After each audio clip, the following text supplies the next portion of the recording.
Hello and welcome to this episode of the Health Bridge podcast. I'm your host, Holly B. Today, I am talking with David Amerland. He is a writer focused on how human behavior is shaped by modern forces, especially technology, and how that shift impacts our health, culture, and stories. After building a career in marketing and publishing several successful business books, David Amerland expanded into the wellness space with Built to Last, a practical guide to health, longevity, and intentional living. David Amerland's work has been featured in Inc. and Forbes. He's been interviewed on Scott Monte's Timeless and Timely and speaks on topics ranging from digital culture to long-term well-being.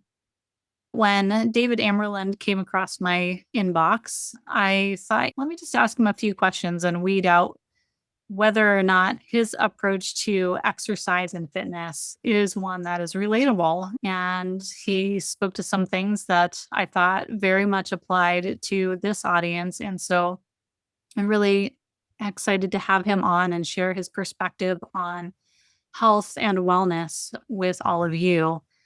We start off the conversation speaking to just how much life has changed in the span of human existence and how we need to keep that in mind in how we approach our overall well-being on a mind, body, spirit level. And what I think is really empowering about this conversation that we dive into is how small, subtle shifts can make a huge cumulative impact on your health and wellness, and how we can shift our mindset around exercise and fitness and what we're taught that should look like, how we can shift our mindset around it to things that will actually apply to us and our individual situation, and how we can approach exercise and movement for health on a different level than we see on TV or on Instagram, and do it in a way where we can be successful and where we don't feel like a failure if we miss a day or if we aren't able to all of a sudden run a marathon when we've only been able to maybe walk a mile.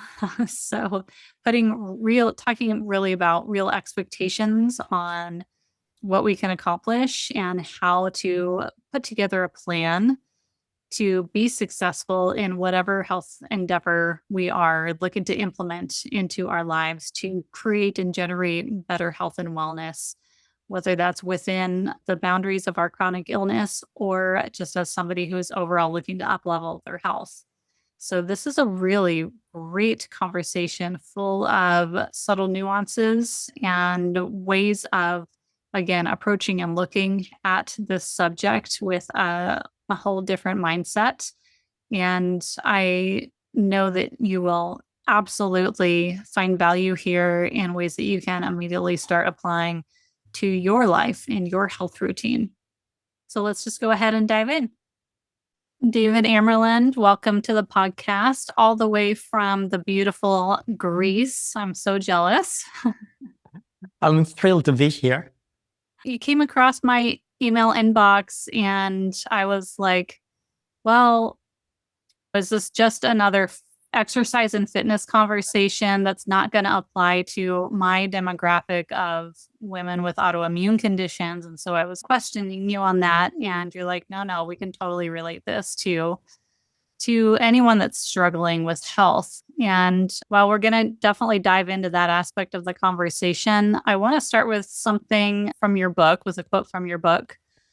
You said, our current setup of modern life makes good health difficult.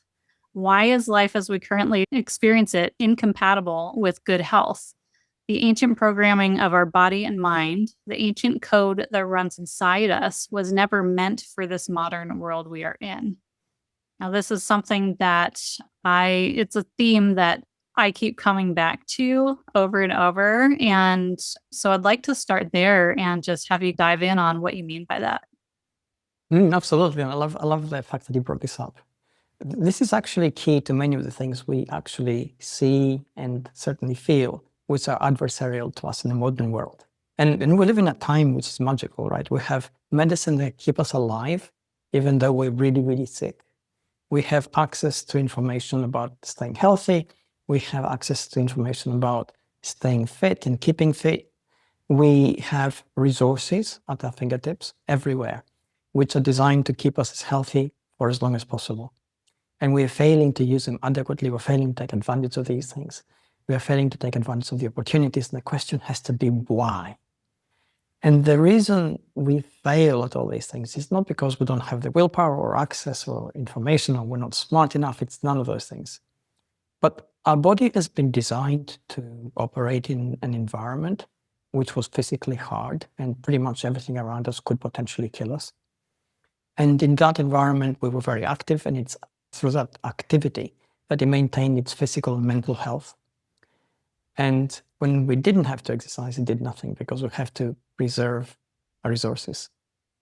So we have this kind of natural disinclination to do anything difficult, to avoid any kind of stressor. And the world around us is full of stressors. It's full of external forces we don't control, which will stress us out.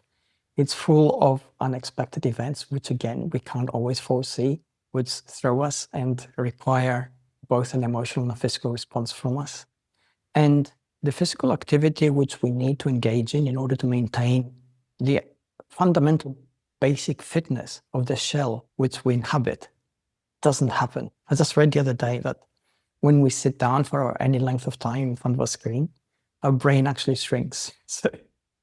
And the study just came out, and I thought, this is, whoa, more bad news on top of bad news all the time. So it's up to us to realize these things, to realize that we have this amazing machine we actually inhabit. It has this amazing operating code that's there, designed to help us survive under almost any condition. And we need to take advantage of it. We need to find ways to activate it. And then we need to find ways to guide it. And nothing around us actually tells us how to do these things. It's quite the opposite. Prices piles on prices, rich food everywhere. We live in a time of abundance when it comes to calories. We can put on as much weight as possible. And our body is actually designed to store infinite amounts of fat, because that's how traditionally, in a resource-poor environment, we ensured during rich times, within quotation marks, when the food was abundant, that we could actually store some energy for the future when food wouldn't be abundant. So we have this kind of conflicting sort of drives inside us. And the things which were designed to help us survive in an adversarial environment these days actually trip us up. And the modern world doesn't work in our favor, even though it should. And we need to then work in smart ways to turn things around and actually take advantage of the opportunities it offers and avoid the traps it sets us. Yeah, when we are comparing how we're living currently, we have to think about this, I think, on the grand scale of how long humans have been in existence. And the time that we've been living this modern lifestyle is like a pinprick of time. I think I read that in a 24-hour, if we look at all of human existence in a 24-hour time period, we've been living like this, I think, less than 6 minutes. So to me, if we're looking at things that way, and it's silly to think that our bodies could have evolved fast enough for us to take on all these very new and different stressors that we are subjecting ourselves to. I mean, we lived essentially outdoors for the majority of human existence. We had shelters, but they were made out of natural materials. So we're still maybe grounding while we're in our house with a dirt floor. We're still everything that we need to do. We're working outside. We're harvesting food. We're hunting our meat for dinner. We're processing all of that stuff. Like, life was labor. And we lived by the moon and the stars and the natural light cycles. That's just how our bodies are designed to interact. And now we live inside of boxes. We hardly, we can have days where we go with barely seeing natural sunlight and feeling it on our skin, where we days without taking our shoes off and actually putting our feet on the earth. We wear sunglasses every time we're outside, so we're still shielding even when we're outside. And all of these things, we live under blue lights now. We're staring at screens all the time. That's so wildly different. It's such a wildly different environment from how our bodies were designed to interact with the world.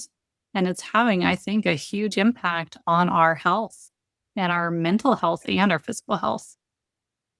Definitely. And it's a cumulative effect. On all those things you said, none of those on their own is bad enough to do a lot of harm to us.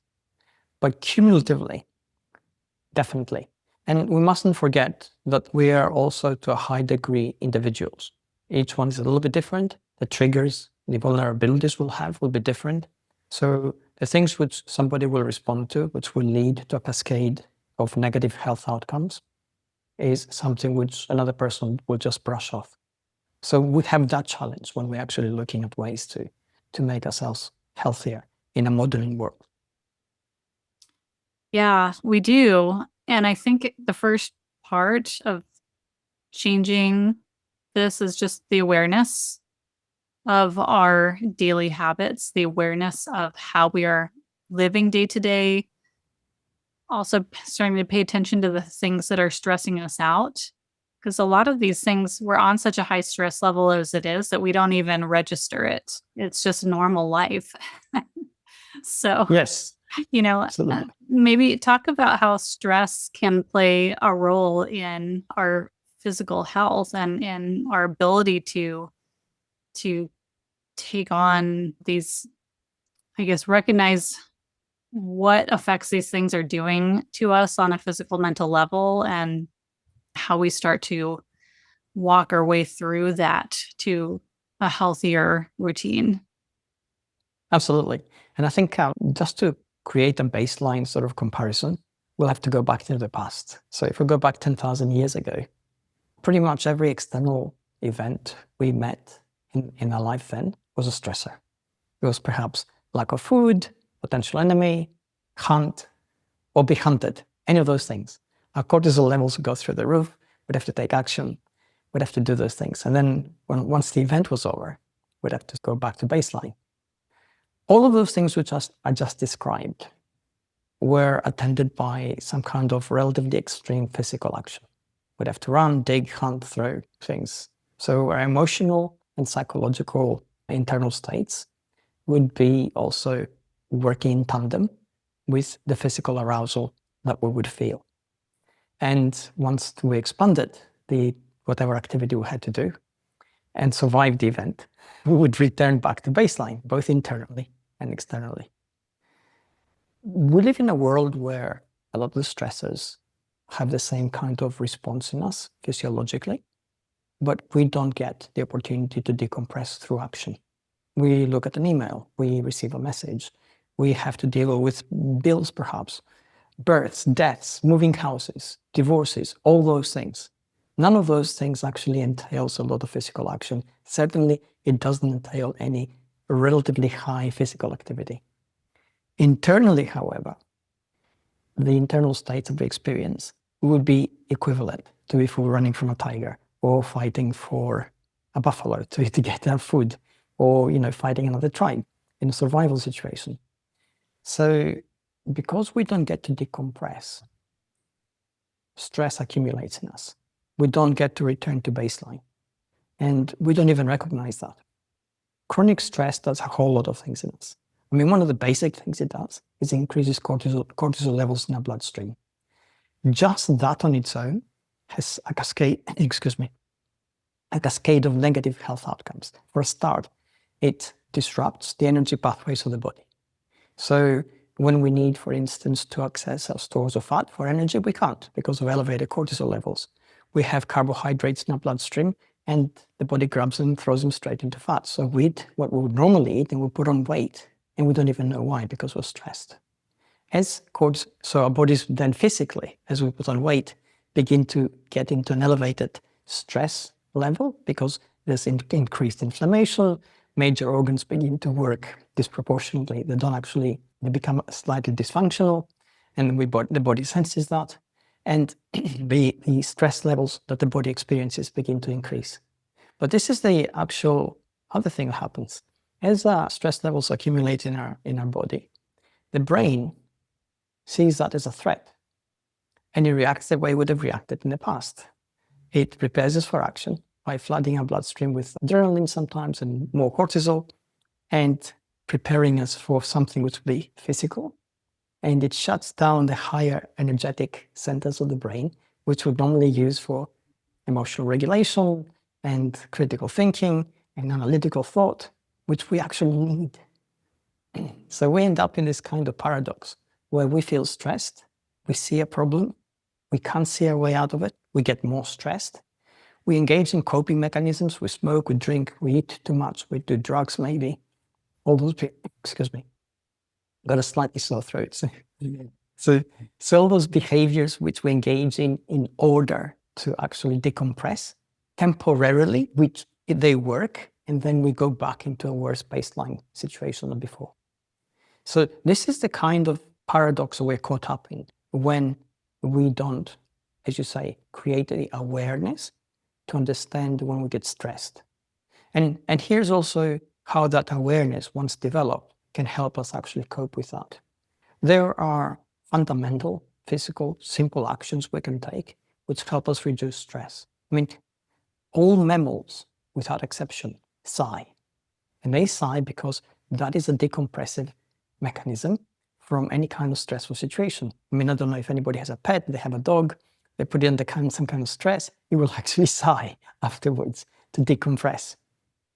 So we actually can automatically access that mechanism by consciously taking deep breaths.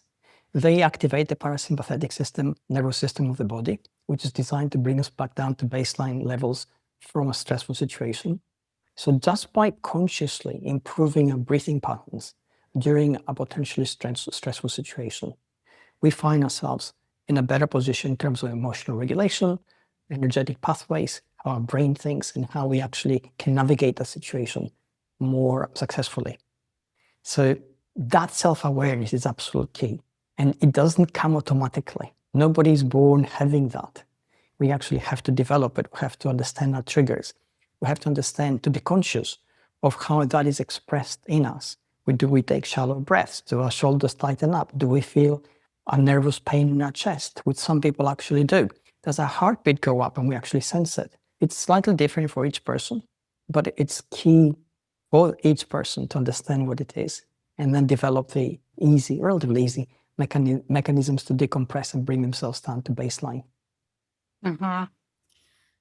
It's a process, I think, for people to figure this stuff out for themselves. I mean, I know for me, even still, I'm learning to recognize ways when and which I'm holding on to stress when I previously didn't realize that I was. But I think taking the time to just be quiet without distraction is really important in this. It's so easy to be distracted. I mean, I do it and I see other people do it all day long. You know, we're waiting in line at the grocery store, or we are sitting down at the dentist office waiting to be called in. What do? We don't just sit there. We take out our cell phone and we start scrolling or texting or checking Facebook and checking our emails. Like, we go to the bathroom and we're sitting on our cell phone. It's crazy, right? We don't take the time to just can I just sit and breathe for 2 to 5 minutes? And I think that Yes. that alone is such an important place to start. It is, absolutely. And you're right. The phones are ubiquitous, and the brain is actually, and this is again an ancient mechanism, the brain is designed to absorb as much information as possible. It actually craves it because that's the way it tries then to help us survive, by predicting the next moment, hoping to detect the next threat before it even happens. And that behavior taken to extreme, when we reach for our phone constantly, this is what happens. We get all this information in us, which is great because it helps us. But at the same time, we are actually giving the brain more stuff to do. We have to process this. We have to and we're already stressed, and we're already, depending on the level of stress we're experiencing, we may have diminished analytical capability. So we absorb these things and they appear equal to us, even though they may not be. We find it hard to prioritize. We may ascribe values of extreme stress to something which doesn't materially or even emotionally affect us. And that's a misplaced kind of reaction, which happens if we are not aware of what we're doing. And certainly, I believe that the information age is amazing. Having access to phones which allow us to kind of shrink the world at our fingertips is amazing. It's absolutely a miracle of our times. But like every tool we have to learn it. We have to learn to use it to our benefit instead of it running us. And when we're stressed, that's exactly what happens. It's compensatory displacement behavior. When we're trying to distract ourselves from a stressful situation. And you gave the example of waiting in a queue, which I think is a brilliant one, because we feel trapped in a queue. We feel powerless. We have to go through and we think, okay, let's reach for the phone. But if we just took the time to look around, which is essentially situational awareness, because we see different things and we have to think about them, but they're not an immediate threat, that simple activity actually can help us decompress. And I love the fact that you said you look around instead of looking at your phone. I think that's actually brilliant. I love that. Yeah, I think it's like a social anxiety almost at this point. If we don't have something to do, people are going to judge us if we're just standing and staring around. I don't know. It's such an interesting thing to observe and to feel weird about not being on my phone or not having a book to read or not. I used to go out to lunch by myself. I love doing that. And I would usually bring a book. But if I don't have a book and I'm not on my phone, it almost feels awkward. But when I see other people doing that, I really admire it. They're just completely immersed in the experience of eating and whatever thoughts are going through their brain and people watching. And I think we should strive more for small experiences like that. Or like for me, I take the dog on a walk all the time. And that's usually a time when I listen to and indulge in podcasts. But I remember sometimes that, okay, today I need to just tune out, like, and observe nature. I don't want to stimulate my brain. So I leave the phone at home. Or I might put the earbuds in because it makes me feel, I don't know what that makes me feel like I'm concentrating on something, but I don't turn anything on. And it helps me zone out and just enjoy the experience. Yeah. The tuning out the world. That's why you put the earbuds in, which is a good practice to get into. Mm-hmm. Now, it's funny you should say go out to nature. Just a week ago, a study was released, and the implications of it are still being worked through. But what they found was that all the different senses, whether it's sound or vision or touch or scent, are processed by the same deep area in the brain, which is actually linked to consciousness. And all those senses individually activate that area. And then if they're working in sort of like some kind of coordination, they also activate that area. Now, we don't really know what that is because we still don't understand what consciousness is. We know that particular area of the brain actually plays a role in consciousness. But in a sense, taking an educated guess here and going out on a limb, by taking all this sensory perception, we synthesize the awareness of who we are in that particular moment. And that's what grounds us. That's why being in nature is so critical to good health. Studies have shown that it brings down blood pressure, brings down cortisol levels. It helps synchronize the different parts of the brain so we actually think in a more clear fashion. So all this kind of noise in our head tends to quieten down. And this probably is why. So being out there, and we're designed to be in that kind of environment, is certainly beneficial to us. Grounding is one of my favorite practices. I started implementing that a year and a half ago, probably. Just intentionally getting outside without distraction, shoes off if possible, if not, touching whatever plant or tree is nearby, And I can still access some of that without having to go far out onto a nature hike. Like I can do that in my own backyard and still get the benefits. Yes, I still have the city around me. Yes, I still can hear neighbors talking or whatever. It's not maybe the 100% ideal experience of nature, but it's still getting outside and interacting. And I always encourage people to just start there. If it seems like too much to go on a drive to access nature, just do what you can where you are. And honestly, even if that means putting houseplants in your house or having a little herb garden outside, just something like that to get you started is hugely beneficial. Yes, and these are the smart strategies we should be applying, because life is always complex. We always live out of necessity in a fairly fast pace. And being able to carve out time and go and enjoy nature is sometimes a luxury. But we can bring nature to us. Our body still responds the same way. Going barefoot in our back garden, touching the soil, sniffing a flower, looking at plants, looking at the sky, feeling the wind on our skin. These are small activities that have tremendous repercussions, which are positive for our health. And those are activities which any of us can do. It's just that we need consciously to actually go out and apply them. You mentioned things accumulating and adding up, like having more of a compound effect when it comes to all of the more negative consequences of living in modern lifestyle. Well, right now we're talking about the same accumulative effect, but doing little things for that healthy lifestyle. And any one little thing might not be enough to move the dial, but taking all of these little steps has that compound effect and accumulation also, and can lead to really dramatic increases in health and wellness. Absolutely. Yeah, I call it building margin. And if we think about it, margin is the amount of energy we have in our body to deal with something which is unexpected.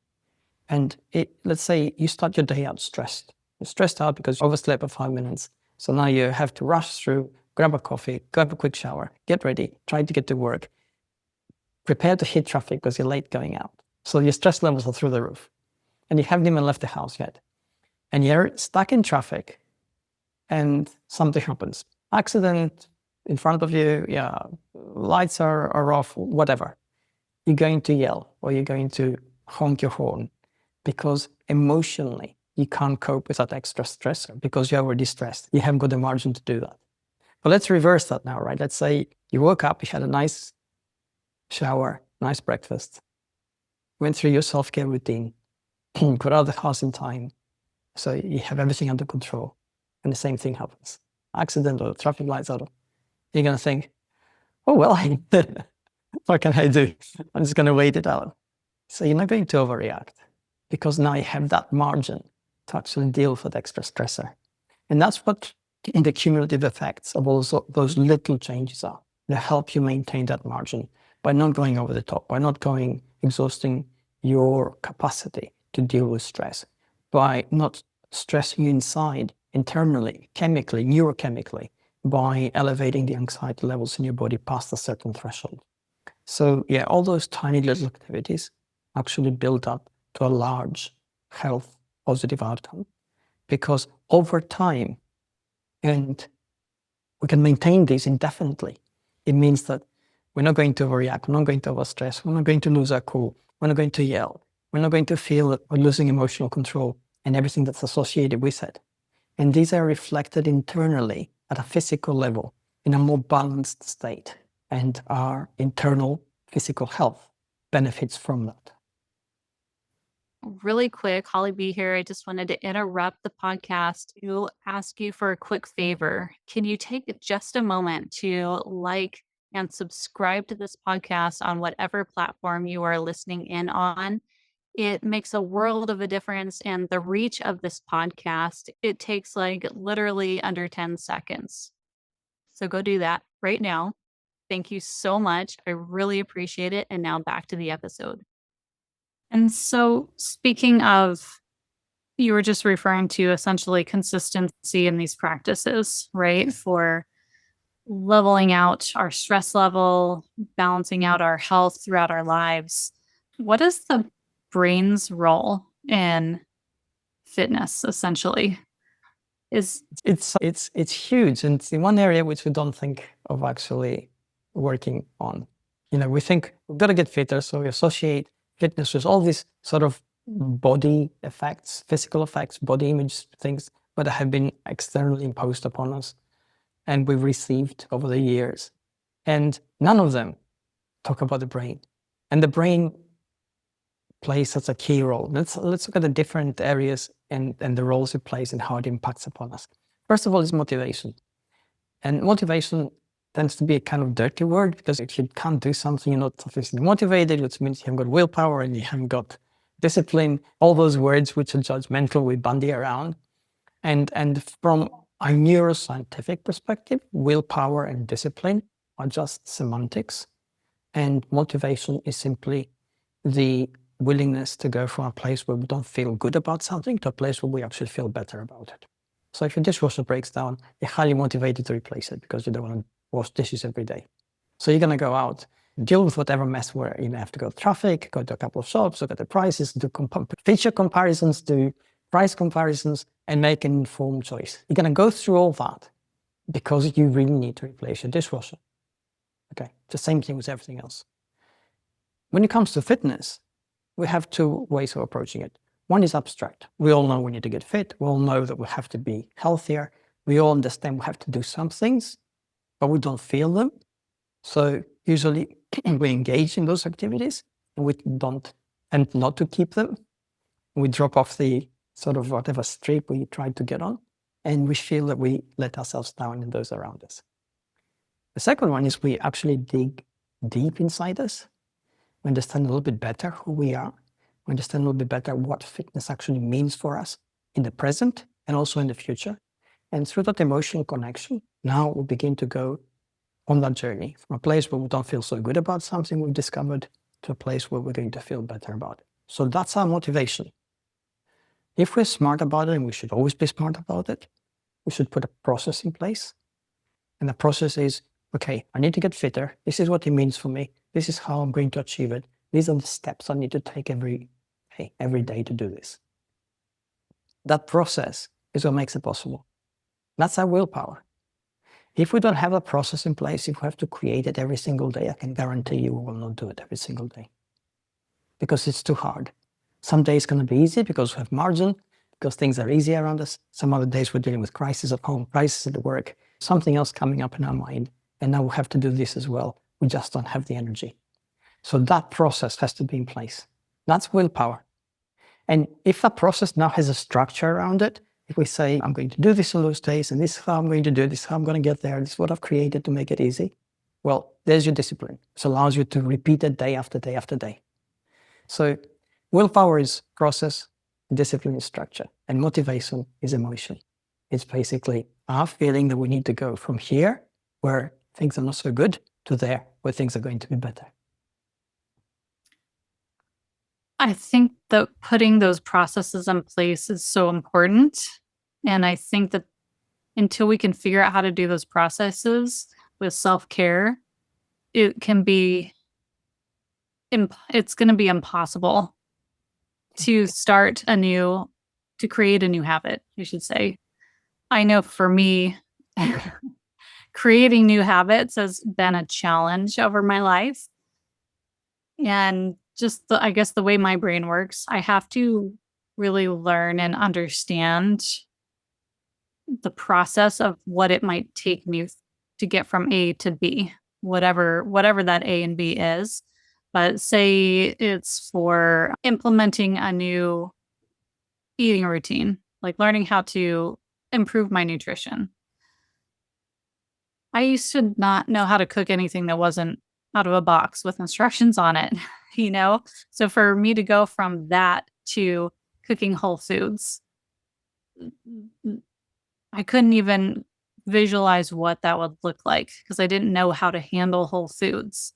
So I think when people start on a new health routine, it's really important to give yourself space to do enough research to understand the steps involved rather than just saying, I'm sick of this. I feel unhealthy.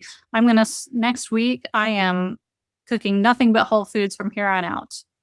I mean, that might work for some people, but it definitely wouldn't work for me. I would be like all in for 2 days and then I'd end up with vegetables or something that I didn't know how to cook and I'd be out the window.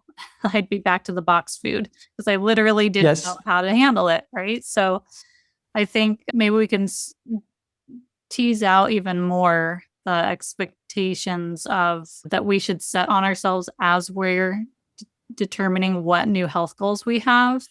Like, how do we come up with the realistic expectations versus something that's just too far out there to be realistic to create consistency towards? Yeah, basically just how do we start with goal setting? How do we start with prioritizing new habits and new ways of doing things? And walk us through how you start with that when you're working with someone. Good. I love your example because you're right. That would be difficult for anybody. And this is a classic mistake we make. And usually when we make plans, we're in a good place. We may not be happy with where we are, but we also at the same time have sufficient resources to actually plan for the future and think of what we're going to do and put a process in place and think we're going to do this and we're going to do that. And classic example is January, where the gyms are full because everybody's going to get fit. And by mid-March, we know from figures that 85% of the people have dropped out. And it's not for lack of willpower, it's not for lack of discipline or motivation. I mean, they got there, they paid money for this. It's because they didn't plan on how difficult it's going to be. And they reached for too much, too soon. So any kind of change in order to stick, it doesn't matter what kind of change it is, it has to be small and it has to be easy. If it's not a small change, energetically, it's going to be difficult. And we can do it for a while, but we can't do it consistently because we don't have that extra energy. So if it's small, however, we can stick with it. And if it's easy, as in, well, we can definitely do it without too much trouble, then we are less inclined to not do it. So that's how we basically create any kind of habit. And I call it scaling up because as we do it, we change, right? And as we change, our horizons get broader, our confidence changes, our internal situation changes, our understanding changes, even our own sort of knowledge becomes different because we acquire new skills, we acquire new information, we can do different things with all that. And that gives us a different perspective. So in order to do any kind of change at all, in order to create any kind of habit, and certainly fitness habits and health habits, which are difficult because normally we reach for too much too soon. We have to start small. We have to break it down and think, okay, let's say, for instance, that you want to be the person who runs a marathon, but right now you can barely run a kilometer or a mile. Well, you can't say to yourself, well, I'm going to run 5 or 10 kilometers every week, which is a preparation for marathon, because that's too much. If you can't do one, going to do 5 or 10 every week is way too much. So you have to break it down into small steps and give yourself sufficient time to adjust. This is the other thing that we actually go wrong on.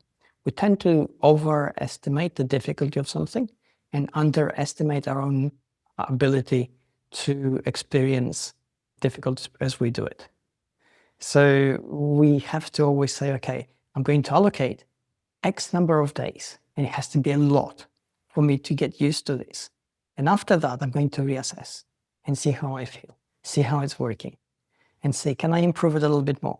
Or do I stick at this for a while, a bit longer, until it becomes ingrained? And if we take that approach, that incremental approach, then incrementally over time, we only get better. We only get more confident. We only get stronger. But it has to be that approach. And we are the worst offenders when it comes to how we treat ourselves. We forget to be kind. We forget to be patient. And we forget to be understanding. We have to be all those three. And I mentioned when I was writing Build to Last that if throughout our life, each of us was shadowed by a nutritionist, a therapist, and a physical trainer, we're the perfect human beings because we have those 3 people working on us all the time. We don't have those people. Nobody does. So we have to be those people. We have to try and acquire a little bit of knowledge about nutrition so we can improve what we eat. And it has to be an incremental, step-by-step process. We have to understand how our bodies actually work and what we can do to help them work a little bit better. And again, incremental, step-by-step process. And we have to understand how our mind works. And again, help that improve a little bit better. And if we keep on doing that work in tiny, tiny little steps, if we have a journal where we actually record everything we do, and I think this is important because from day to day, we tend to forget what we did and what effect it had on us. So when we look back, we can't actually physically see what was different because we can't remember. We can just think, okay, I did that, or I think I did this and it didn't work. But did it not work? It will work. If we don't have a record of it, we can actually measure to see where it broke down or where it didn't work as well, or where perhaps it worked, but something else happened, which derailed it. So keeping a record of these things is really, really important. And I always advise people to do it. I agree with that. And that's why I think coming from the autoimmune side of things, engaging in journal entries and having like symptom trackers and nutrition trackers, things like that can help you gauge day to day. Because if you're not really intentionally focusing on that day to day, like you said, it's really hard to figure out if the needle is moving at all just based on your own memory over the last, say, 2 months that you implemented something. It's like, well, yeah, I think I was sleeping a little bit better, or I think my bowel movements were a little more regular, but if you're not really tracking that, then it's just guesswork. So I do think that is really important. And also, I think journaling can help with that consistency aspect. If you're committed to writing it down every day, you want to be able to write it down. You want to be able to put that journal entry in and that check mark in of like, yes, I did my exercise today, or yes, I ate whole foods today, or yes, I drank, X amount of water. It's keeping you accountable to yourself. And I'm all about radical responsibility and accountability. When we stop using other things as excuses for where we are in our lives, in our career, in our relationships, and our health, anything, we are so much more empowered in how we choose our next step. But until we get to that point where we're ready to accept responsibility, no matter what it is that happens, I mean, obviously some things are out of our control, but like you talked about earlier, it's how we respond to those things that make the biggest difference. And so while something may have happened that's outside of my control, I ended up with a lupus diagnosis. We can get into nuances, of course, on that discussion of whether that's in my control or not. But the fact is, that's the diagnosis. How do I respond and move forward from here? Am I going to use it as my crutch, or am I going to use it as a learning tool to really dive deep into myself and into what in my life might be adding to or taking away from those symptoms? So, speaking of autoimmune conditions and exercise, fitness is important. Movement is important. We need to do that for longevity, whether we have a chronic illness or we're just trying to prevent a chronic illness. But when you find yourself in the position of having one, and maybe you are in a lot of pain and movement is really hard, and thinking about exercising on a daily basis, what we're picturing in our heads, right? Like I think you've mentioned before, thinking about what societal influences on what we think exercise is. We're thinking of the buff people at the gym pumping iron and going for a mile or 2 or 3 long runs. And we can't put ourselves in those shoes physically or mentally. Some people can't even barely walk down the block and back because they're in so much pain. And yet that doesn't mean that we can just write off movement or exercise. So I'd love to start the discussion around how we can approach fitness differently for people in those chronic health conditions. And again, I can use myself as an example here. I've dealt with chronic fatigue for 20 years, basically. Like I've gone on a 20-year long health journey. And I used to love going to the gym. I loved doing the weights. I loved doing all that stuff. Once I came down with mono, which was the trigger for all of this, and I finally got through the brunt of that, and I tried to start going back to the gym and getting right back into my regular routines, it would set me, I could do it for a few days or a week or two, and then the fatigue would just take over and I'd be down for the count for 2 or 3 weeks. And it was just this cycle that kept perpetuating throughout the years of, oh, okay, I think I'm good. I'm going to finally get my fitness back. And I kept trying to do it like I used to do it. And I kept getting knocked down, maybe not as bad as years prior, but it would still happen. And it wasn't until many, many, many years later that I finally was like, I'm going to do 10 minutes of yoga a day. And I got that into the routine over 6 to 8 month period. But it took that long for me to really finally get that into the routine and be able to commit to that. And then my body got used to it. And then I could start to build from there. And I could do maybe a 15 or a 20-minute routine, or I could do one with a little bit more vinyasa and strength versus just yoga stretch. And it's been interesting to see that process in myself. And so I want to offer others that are in that situation tools that they can use to start implementing movement into their daily routine, whatever that looks like for them. Brilliant. Okay. This is a brilliant example you brought up, and also a very hard truth. Fitness is different for everybody, whether you are struggling with some kind of pathology or not. The definition of fitness which you ascribe to yourself has to be personal to your experience, your capabilities, your situation, your circumstances, all those things. If you accept blindly an externally created idea of fitness, then you're trying to make everything you do fit into that. And every time you fail to do that, you're going to feel let down. You're going to feel that you're failing everybody else. You're failing yourself, and that you're not good enough to actually do it. And nothing could be further from the truth. I'm going to interrupt you right there because I so resonate with that. I mean, every time I just felt like I was letting myself down, and I just felt so bad about myself. And I would let that self-talk play in my head over and over and over, which of course I understand now, and maybe we'll get into this, but I understand now that that plays into keeping my body in that state, keeping that habit going. Absolutely. So it's important to start off by always defining what fitness actually means for us. And it's going to be different for every single individual, different capabilities, different age group, different past history, different socioeconomic conditions, the whole thing. So once we actually define that, then we're in a better place to begin that fitness journey by using exercise as an intervention to change.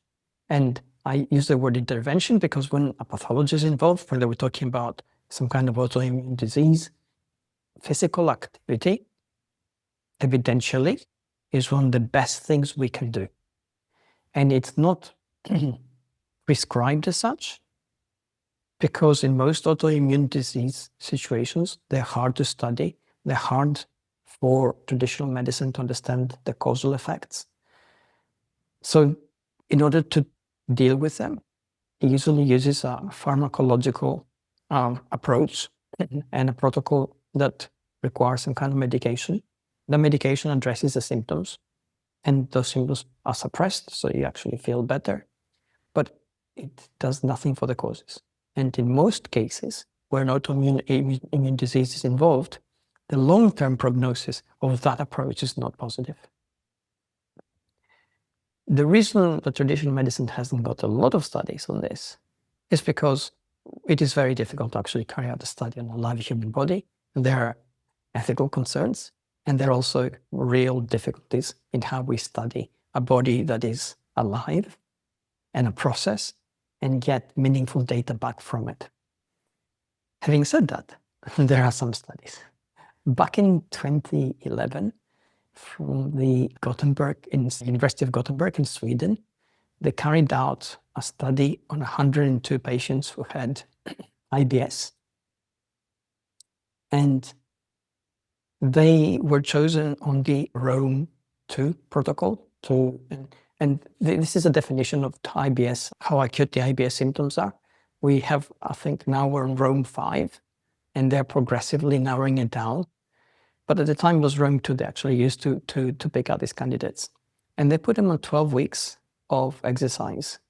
And what they found out was that essentially across the board, they saw an improvement in their conditions, an improvement in their symptoms, and an improvement in their sort of psychological situation, which allowed them to deal more successfully with the affliction they have. The same university, same researchers actually, carried out a further study in 2015, which is 4 years later. And this time they picked out 39 patients. And in this particular study, they were actually trying to see what kind of exercises would actually help them. Whether it's going to be aerobic, or is it going to be stretching, is it going to be breathing techniques, or is it going to be resistance training? They tried different sort of approaches. They found that irrespective of what they used, I mean, there are some physiological advantages to doing aerobics over doing resistance training when it comes to strengthening the immune system. But statistically, those differences were small. And they found that across the board, every time that they put in place some kind of physical exercise regime, they improved in their conditions, improved in their sort of psychological situation, and they improved materially in how they actually responded to what they had. There are specific inferences we can draw from this. And one of those was backed up by a very recent study. It was carried out last August 2024, last year, by the University of Beijing in China. And they looked to see how, when it comes to IBS, what kind of pathways are affected by exercise, which then allow the pathology itself to actually be improved. And this is what they discovered. They discovered, depending on the kind of exercise you do and how long you do it for, and their test periods for also 12 weeks, it's about 3 months. The pathways that actually improve it are 3. One is using improvement of the immune system, because the cortisol levels in the bloodstream drop, the ability of the body and the mind to cope better with stress is improved, so the immune system brings a more positive response. The other one is short fat chain acids, SFCAs, which are produced by the gut microbiome in the body, and they essentially help safeguard the lining of the gut against inflammation, so they mediate towards some of the more acute effects of IBS. And the third pathway, of course, is that there's improved gastrointestinal time in the body because of the energetic activity. So there's increased motility, and that helps in the gut health generally. So taking all those things into account, they found that when we engage in moderate, consistent exercise, across the board, there are improvements at a physical level, a psychological level, and at a mental level. And those 3 things have an overlap. If we don't feel good about how the effects of what we do, we are unlikely to do it, we are unlikely to respond positively to it, and we're unlikely to make it a habit. If we generally feel bad inside ourselves about our situation, we're disinclined to do anything to change it, because we fall into this victim mentality trap where we blame ourselves, blame the world, and take no responsibility for what is happening to us. And if we obviously don't do anything physically, we're not going to change. The body responds to activity. So I think the lesson to be drawn from those studies is that moderate, and we're speaking always about moderate exercise. Moderate exercise applied consistently becomes a tool which helps us feel empowered. And you mentioned that in yourself about the feeling of empowerment. Now, from a neuroscientific point of view, feeling empowered means feeling in control of our body and a situation. And this is always relative. It doesn't matter how bad what we feel is or how bad our situation may be. If we feel empowered within it, there is a cascade of internal events which allow us to control our emotions better, allow us to control the stress levels we experience better. And these are countenanced in turn by a number of neurochemical changes in our bloodstream and a number of neurochemical changes in our brain, which make us more stable human beings. And that stability, that stable basis, changes our perception of the world and us in it. So although materially things may not have changed, our capability, our ability to deal with them actually has. And that makes all the difference. We know from other studies which have nothing to do with disease. We know from studies of Navy SEALs undergo extremely stressful situations that their ability to feel positive in those situations actually allows them to pull through when everybody else around them fails. And the ones who fail, the ones who pull through, materially, on paper, are the same. If you look at their skill set, if you look at their knowledge, if you look at their physical capabilities, you cannot tell them apart. But the one thing that makes a difference is how they frame what they experience in their mind in order to deal with it in a positive as opposed to a negative manner. And that relatively simple flip makes all the difference between surviving a difficult situation and pulling through and failing and dropping out.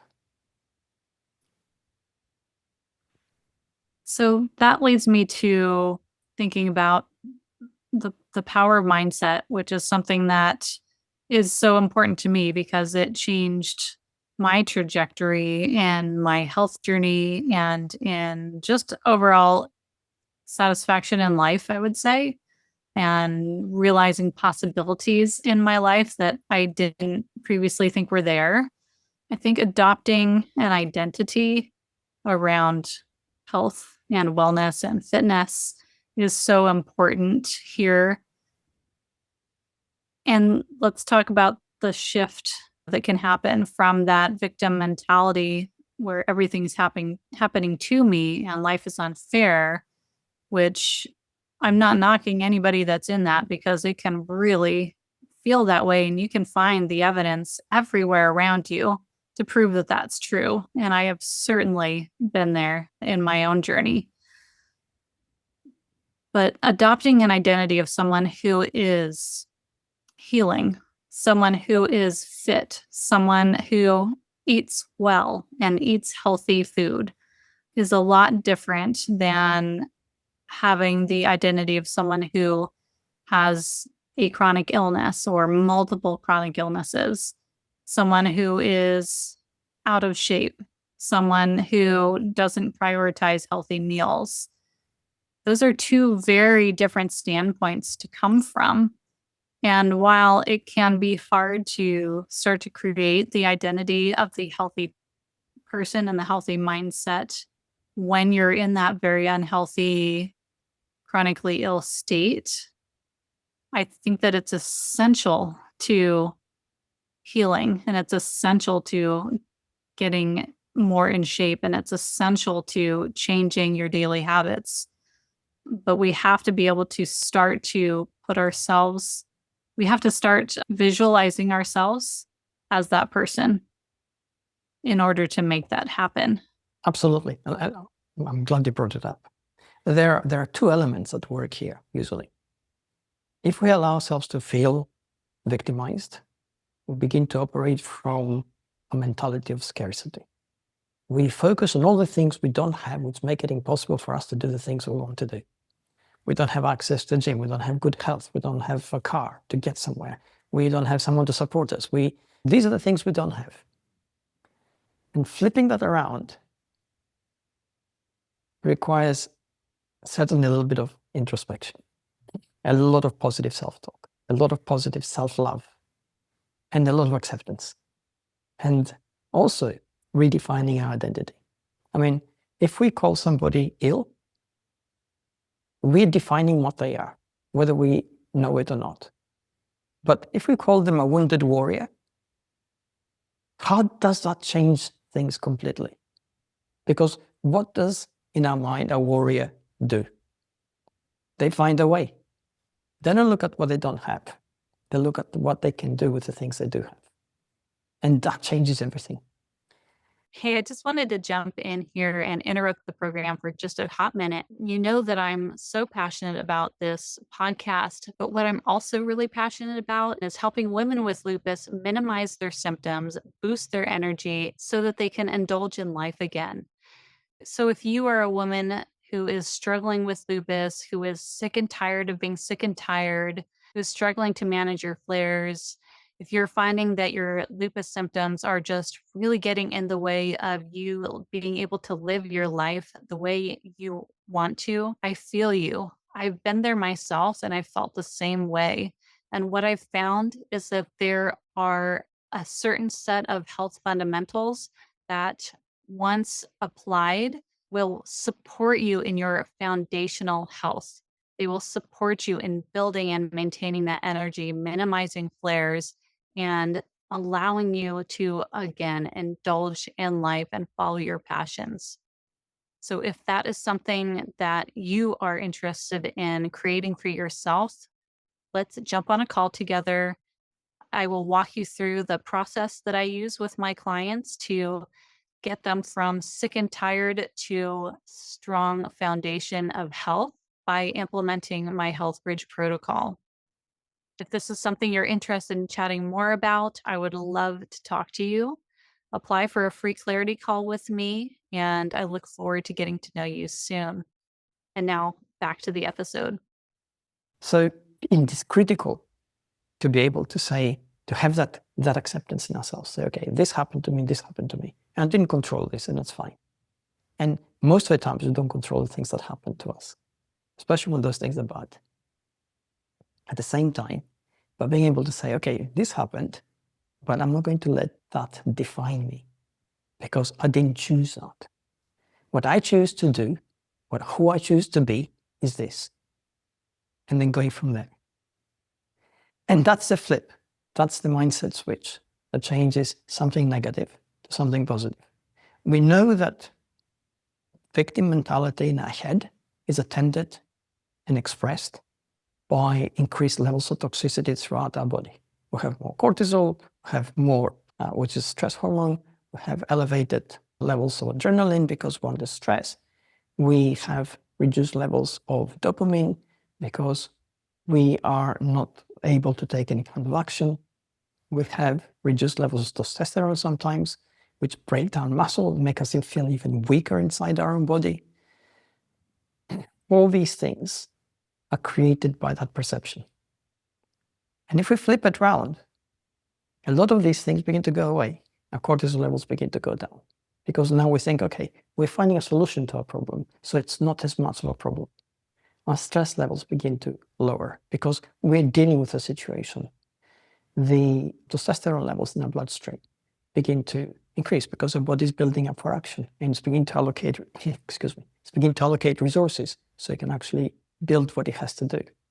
So all those positive things happen because of a mental switch, because we are able to see ourselves not as a victim who is stuck in a hole and nobody cares about, but as a person who has value, who has worth, and is able and capable of finding a solution to whatever situation they're in.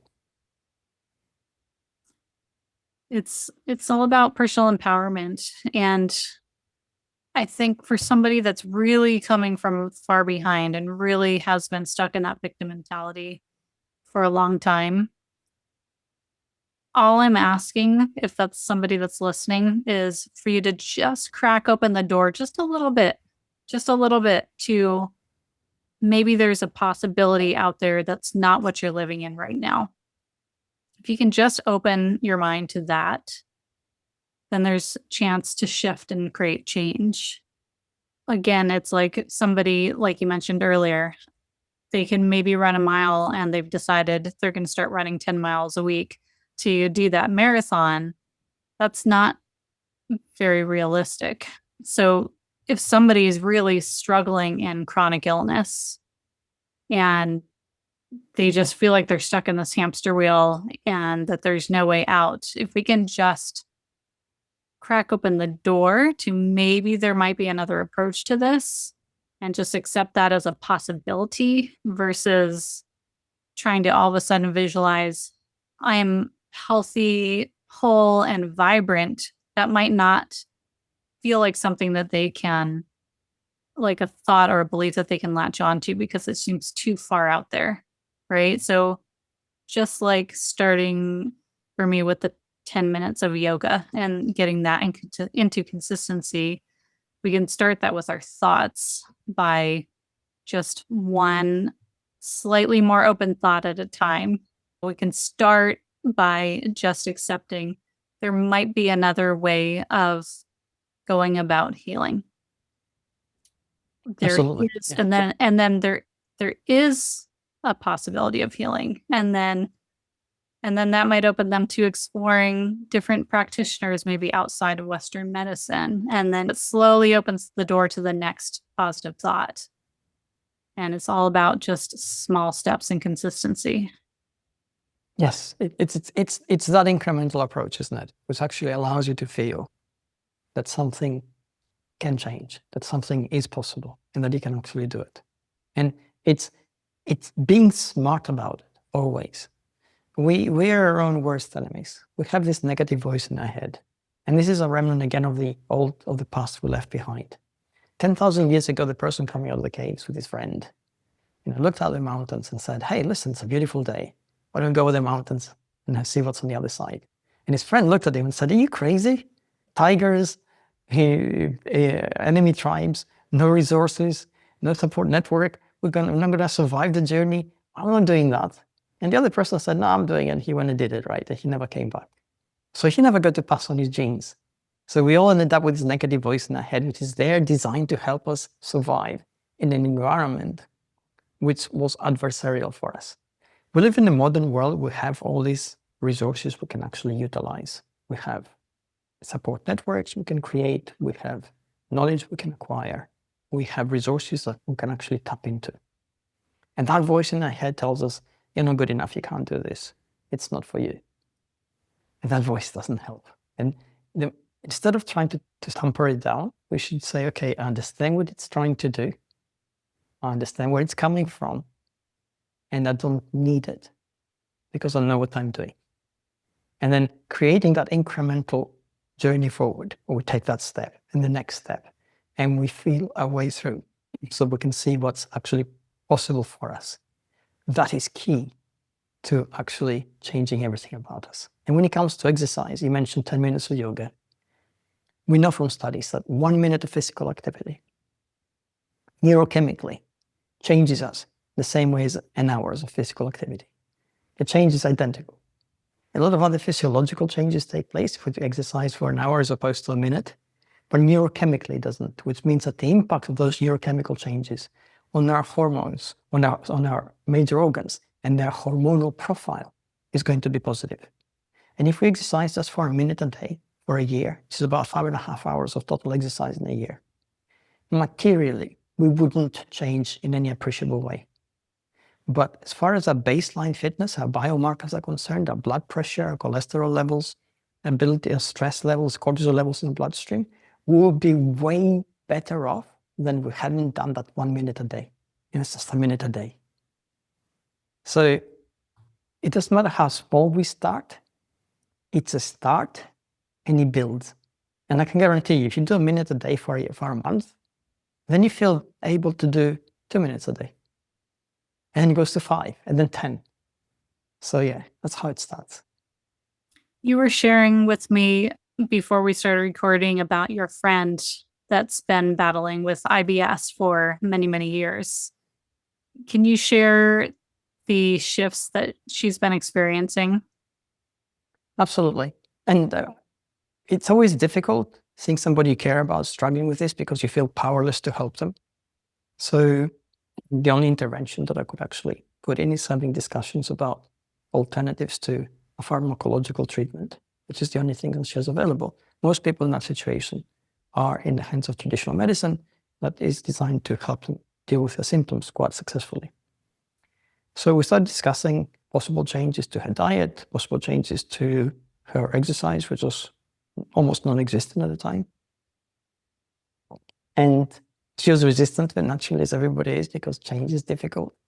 And also, anybody battling with any kind of illness thinks that other people don't truly understand them because that illness is personal to them. They go into extreme lengths to project as far as they can a facade of normality. And it takes an enormous amount of resources to do that. And they think that just being them is tiring. And now somebody who doesn't understand the disease, isn't struggling with the symptoms, is telling them to change their diet and exercise. Classic, right? But through discussions, we got to the situation where she was willing to try just exercise incrementally. And she started doing it. And from that, they had 2 or 3 minutes a day, which she did. She went on to do 5, and now she's doing like 20 minutes every day to half an hour every day. But the good thing about it is that she also started changing her diet on her own. And then we had discussions and she experimented to see what's actually good for her. And she found something that actually worked. And one of the very recent examinations she had gave her a very, very positive outlook in terms of how her disease was progressing. It actually had regressed in its spread and its effects. So she's on a good path right now. So she feels good about herself. She feels good about her mental strength. She enrolled in a university course. She's doing other things and she's holding down a job as well. So she's juggling a lot of, she's by no means allowing her disease to define what she can do. And she's very much in the driver's seat of her life. So I think that just on that discussion of how she should exercise, she went onto a path which is absolutely amazing. I love that. And she was fighting it. And I so relate to that. I so get it. And I think probably almost everybody does. I think you've mentioned too that every day you don't necessarily want to exercise either, even though you've been actively working out and actively training since you were in your teens. So this is like a human experience, but that doesn't mean that we shouldn't still strive in whatever capacity we can start with to better our physical and mental, emotional outcomes by doing even as little as 1 or 2 minutes of movement a day. Absolutely. And they have such a big effect on us. And you're right. This disinclination to engage in physical activity, we all have it. I've been exercising since I was 13. I'm 60 now, right? So I've been training for 47 years. And you think, oh, you've got this, right? And no, I don't. At the end of the day, when I'm tired, my brain tells me, oh, you have all this work and, it's a busy day and you're stressed out and you have more work tomorrow. Why don't you just don't do it today? And that voice is there. And for me personally, I have had to do a lot of work to find workarounds to make me go and exercise. And in my particular case, I'm fortunate enough to have a home gym, which is fully equipped. It's 20 paces away. So there are no excuses about traffic, weather, getting my gym kit together or anything like that. And that's by design, right? So I took those excuses away. And the voice is still there. So I have worked out personal strategies. And that's where we apply our own intelligence. It's not that the voice goes away. It doesn't. But we know it's going to be there. We know it's going to be seductive. We know it's going to be logically sound. It's going to tell you, oh, what an exhausting day. Why don't you just take a day off and exercise twice as hard tomorrow? It never happens, right? But it tells you that. And it expects you to say, okay, I'll do that. So I make a deal with myself. I'll work out for 10 minutes. And I put my stopwatch on and I start exercising. And worst case scenario, I've exercised for 10 minutes. But usually in that 10-minute period, my blood pressure has gone up, my body temperature goes up, my mood changes. I end up working out for an hour. So that actually works, that little deal. And the other thing I've done, of course, is I've made it as easy as possible for myself to do something. So I have a fully equipped gym. And technically, I don't need all that equipment. I just need a little bit of space. And I know how to put together a really good workout using my own body weight that will hit all the right kind of muscle groups. and work the fitness attributes. But at the end of the day, working that out is difficult because I have to think about it. So by having a fully equipped gym, I can just get on a treadmill and, worst case scenario, put on a Netflix movie and walk for an hour. And I've exercised. So that's how I've actually got around to this voice in my head, which is always there. And I worked it out for myself. And obviously, I had to work out on what exercise means for me because I don't compete anymore. I'm relatively fit, relatively healthy. So I would say, oh, I'm okay. But I know that if I say that, well, I won't be, not for long. So I had to really do a lot of internal work to actually emotionally link the idea of exercise to the identity I have, not just now, but also for the future me, and actually work on that. I also have had to remove obstacles. I have not much space in my house, but I have just enough space to roll out my yoga mat in my living room. And I do YouTube videos. I have a few people that I love who do great yoga videos and Pilates videos. And I get up in the morning, I drink my water, take some supplements. I go outside and see the sunrise if we're as close to it as I can get. Actually, now that it's warmed up and it's not damp out, I'm doing my yoga on the back patio. So I'm actually getting sunlight while I'm doing it, but I immediately do my yoga because if I don't do it right in the morning, I know I won't do it. Period. It's not going to happen. And I've also in the past thought, okay, I'm going to pay for the gym membership. So I'm going to go. So I'm going to use it. That does not work for me. Waste of money every single time. Even though I love the idea of it, I just know it's not going to happen. So what I do, I have to be able to do in my house. I do it in the morning and it's done. And then I try to take breaks throughout the day to move around a little bit, do some stretches, get outside, take a dog on a walk, things like that to just find other ways of adding movement to my day. And as we come to a close, that was the last thing I wanted to really ask you about is different types of movement. When we think of exercise, we're thinking of a fitness routine typically, but can regular daily movements also move that needle and make an impact in our Absolutely. in our physical activity, our physical health and mental health? Yes, absolutely. As a matter of fact, the bulk of our energy expenditure on any given day is through what they called non-energetic activity thermogenesis, which is a fancy way of saying all the different things that we do during the day. So I'll bring up an example of a friend who during COVID, he's like an interior designer kind of job, not exactly, but similar. And he deals with very high-end kind of product only. So he has a lot of meetings in his day. And during COVID, he put on quite a bit of weight, like most people did. And he has no time to exercise. He's got 2 kids, full family life, high demanding job. So we discussed things for a while. And he agreed to park his car for a meeting. He might have 5 to 6 meetings a day, 10 minutes away from his meeting. So it's about 20 minutes of walking back and forth. And within 6 months, he lost 25 pounds, just on that. So that small change, he didn't change anything else. No gym membership, he didn't change his diet. He's got no time to do anything else. He really doesn't. But that extra activity he packed in made all the difference in his lifestyle. And now he's actively looking what else he can change. He's looking at shifts in his diet because he's feeling so good. He's trying to set up a home gym because he's actually feeling so good. But all that started with that simple activity. It is really, really important to think of our life as a life that has to have activity built in.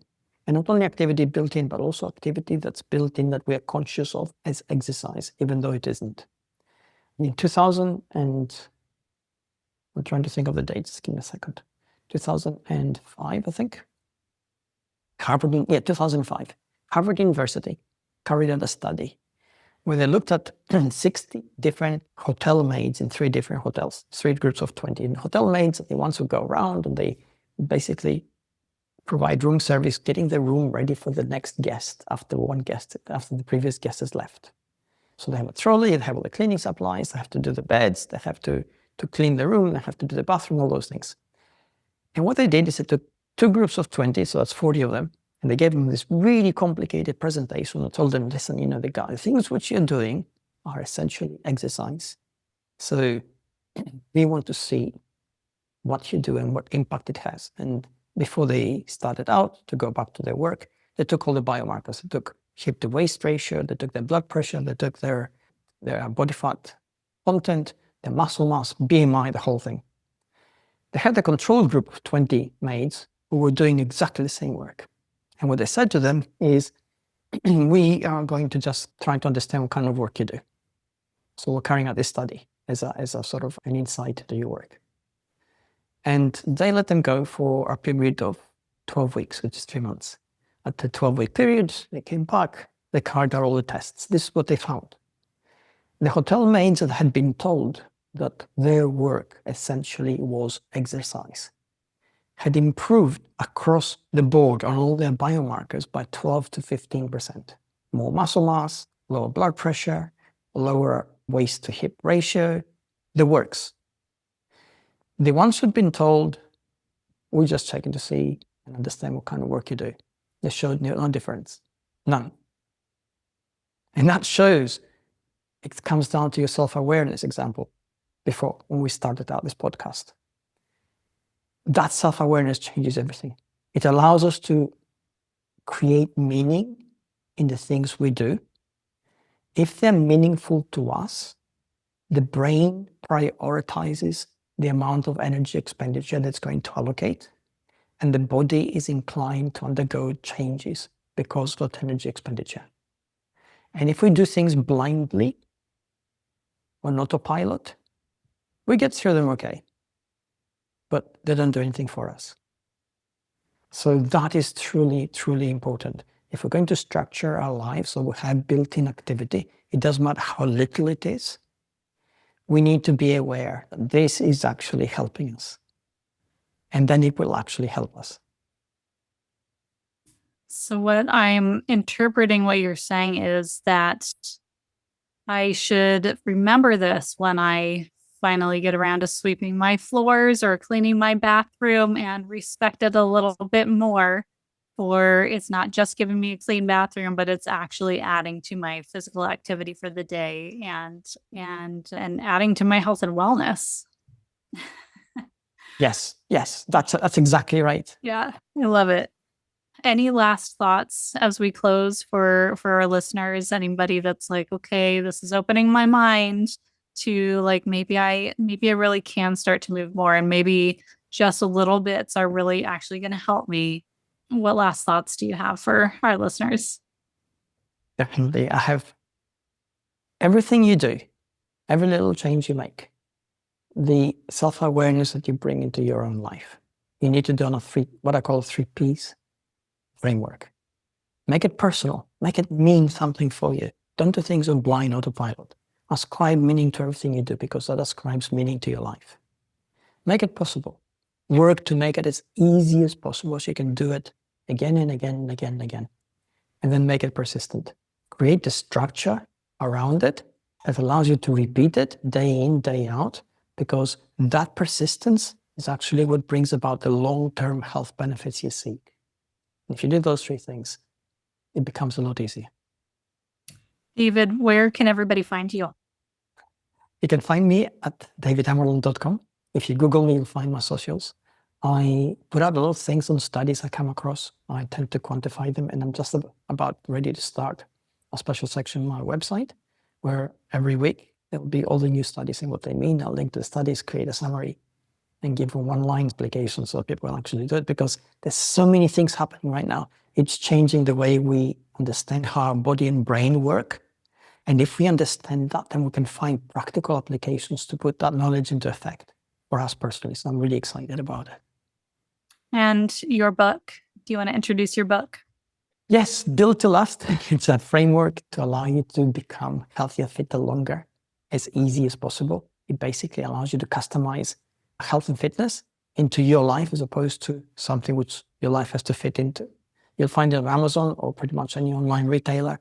You'll find it in your local bookshop. So they haven't got it, they can get it in within a couple of days. If you order it from bookshop.org and then you can pick it up from your local bookshop, you help your local community. I'm all about that. That'd be great. I love that. David, this has been such an excellent conversation. Thank you so much for being here. Thank you for the opportunity. I absolutely loved it. So what really stuck out the most to me in this conversation was the difference between 10,000 years ago, how we were always having a physical response and moving stress through our system in that way and effectively moving it out of our bodies so we could return to that rest and digest state as soon as the stressor was neutralized, versus this day and age with the things that we are bombarded with every day that aren't actually life or death, but our nervous system is still experiencing it in that way inside. And we aren't in situations where we can have a physical response to it, to move this stress through our body. And what's happening is that's resulting in spiked cortisol, that is resulting in anger outbursts, that is resulting in this energetic stagnation. Like for me, I'm somebody that bottles up emotions and bottles up stress and keeps it internalized. I don't voice it, right? And so it turns into this energy stagnation in the body, which can then result in physical manifestations of illness, such as chronic illness. It can manifest in plenty of other ways, but that is certainly one that I personally have a lot of experience with, right? So I'd love for you to just, as we were talking about again in the beginning, create awareness around different things that trigger stress for you, because oftentimes it's so normal. It's such a normal experience that we don't even realize it's causing stress. But part of up-leveling your health and your mental wellness is creating awareness around the small things. So as we were talking about, taking time out to just sit and to just be with yourself and to say, okay, how does my heart feel today? Where's my mental health today? Is there something that I'm holding on to that I need to release? And just start with that. Or journaling. Journaling can be a great way to let out some of that energy and help you recognize things that were stressing you that you perhaps didn't know. And when it comes to creating a fitness or movement or exercise routine, if you are one of my listeners who has a chronic illness and who finds it very hard to implement anything because, hey, one day you're feeling great and you can do a half hour, an hour workout or something strenuous, go on a long hike. And then maybe that puts you down for a few days to a week or two at a time. It can be really intimidating to start to implement any kind of movement or fitness routine. But as cheesy as this is going to sound, because it's a cliche phrase, I want you to remember that motion is lotion, and our bodies, our joints are designed to move. We are designed to be mobile. And when you are moving your body and moving your joints, you're actually essentially creating a lotion in that synovial fluid and all the fluid around all of your joints and just the movement of your lymph throughout your body, which you need to be moving. When that stagnates, it leads to more and more health issues. So breathing is also a form of moving stuff and energy through the body, physically and energetically. So how can you find something that you can do for just even a few minutes a day, something that you can handle on your level that can create a consistent habit of movement? That can be doing some gentle stretches in bed when you wake up in the morning or before you go to bed at night. That could be like me, starting with 10 minutes of yoga in the morning in your pajamas when you get up. It could be walking to the mailbox and back. It could be any little thing. Sweeping your floors, turn that into your daily movement. Whatever you can figure out for yourself. Maybe it's gardening. Maybe it's just taking 10 minutes to do a little bit of weeding out in the garden. My guest, Elizabeth Dahl, a few weeks ago on the podcast, said that one practice that they do as a family is they park when they drop the kids off at school. They don't pull right up to the school. They park 10 minutes away so that they can do a 10-minute walk to drop the kids off. And the kids then walk 10 minutes back with them. So that's 20 minutes of rather enjoyable exercise, easy exercise, right? We're not talking a hike up a hill. This is just a short 10-minute walk just to get some movement in the day. So I'm just challenging you this week to think about where can you add a little bit of movement into your day, whether you have an established exercise routine or not. Moving throughout the day is important. So where can you add just a little bit more in? And yes, this does make me realize that I can commit to cleaning my house a little bit more regularly to get a little bit more movement into my weekly routine. So there you go. Now you know that I usually don't prioritize the cleaning because I have so many other things that I'd much rather be doing.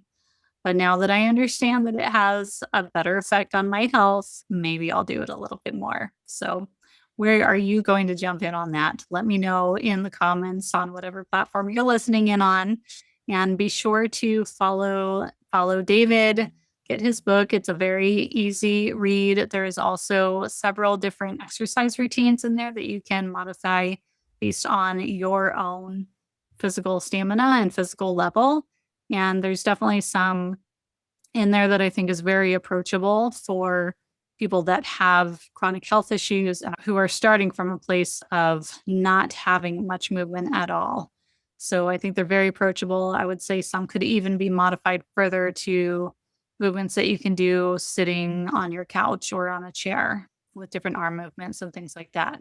So please check that out and let us know what you think. Let us know what your takeaways were from this episode.